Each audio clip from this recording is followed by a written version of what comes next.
આગામી વિધાનસભા ચૂંટણીને ધ્યાનમાં રાખીને કોંગ્રેસ દ્વારા બનાસકાંઠાના દાંતા ખાતે નવનિયુક્ત પદાધિકારીઓનો શપથવિધિ અને સન્માન સમારોહ યોજાયો। રતનપુરમાં યોજાયેલી ભવ્ય રેલી બાદ નેતાઓએ ભાજપ સરકાર પર આકરા પ્રહાર કર્યા।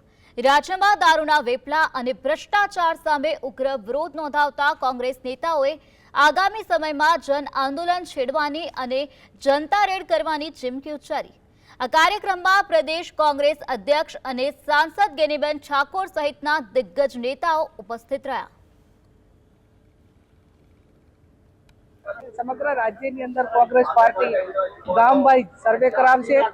કેટલા દારૂના, જુગારના અને બદીઓના જે અડા ચાલે છે એનું લિસ્ટ બનાવીને રાજ્યના મુખ્યમંત્રીને આપવાનું હોય, ગૃહમંત્રીને આપવાનું હોય કે રાજ્યપાલને આપવાનું હોય, આપી અને આ બંધ કરાવવા માટેની વાત કરશું। અને છતાં પણ બંધ નહીં કરે તો કોંગ્રેસ પાર્ટી લોકોના સાથ સહકાર થકી જ્યાં રેડ પાડવાની ત્યાં રેડ પાડશે।